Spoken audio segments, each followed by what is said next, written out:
Unpopular vote, I believe Israel is going to be the next United States. Now, there's a lot of things about Israel's past, their present, and possibly future that I think parallel America and how we got started.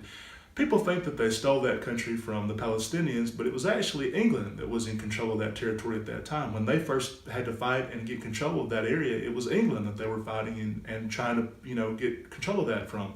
Obviously, that's the United States. The American Revolution, we had to fight England and get control of our country. Founded by a lot of Jewish people after World War II, were completely persecuted. They said, never again are we going to let ourselves be killed and run out of Europe and Russia and all these different places. So we're going to come and all flock to this one area. Well, America was founded by religious pilgrims.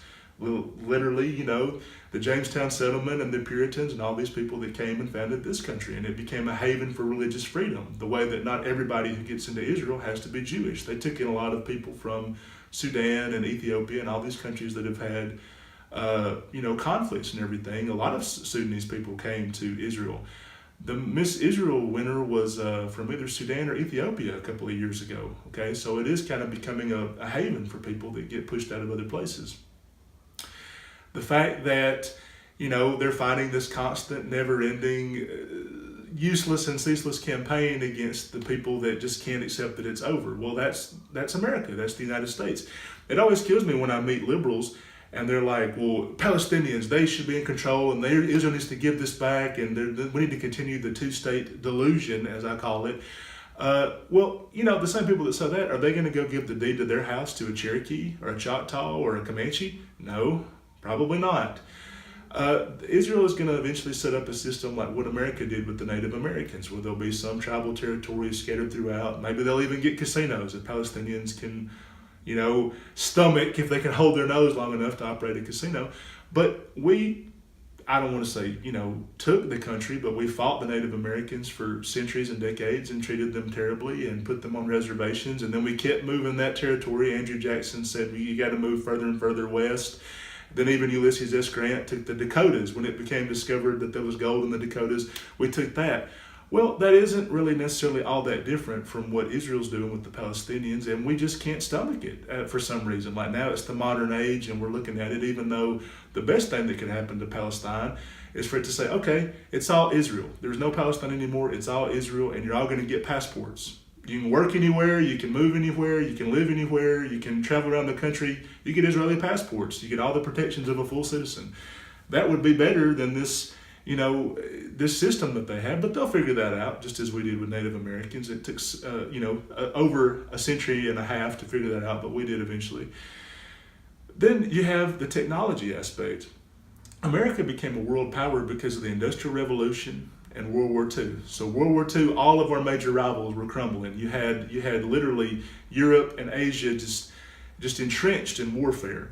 There was no other civilized country that was having not boots on the ground and different wars and battles and air campaigns. So America was relatively protected by that, the same way that we got chosen to rebuild all those areas around them.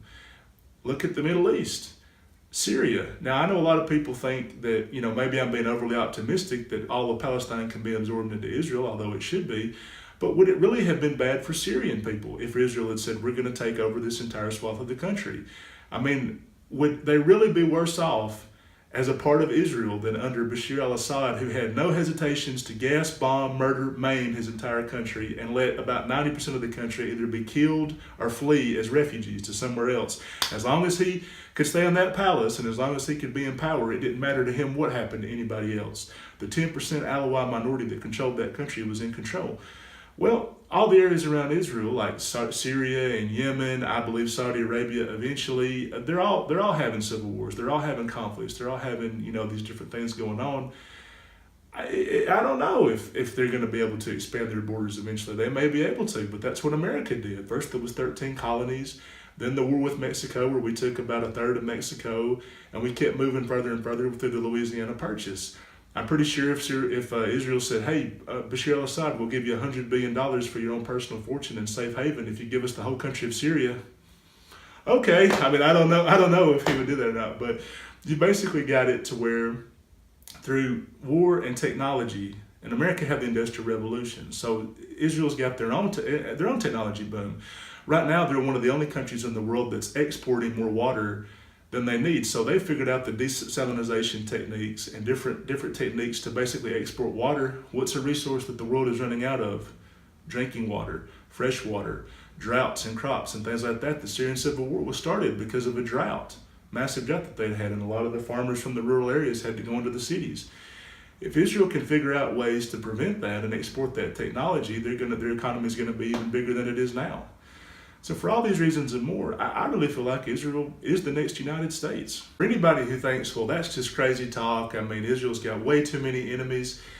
When Andrew Jackson was the president of America, which is the kind of the exact moment in our history that Netanyahu's in right now, America was surrounded by enemies. Spain and England and France and all these different countries were trying to reabsorb territory. They were about to lose the entire southeast and Florida to Spain and all these different countries.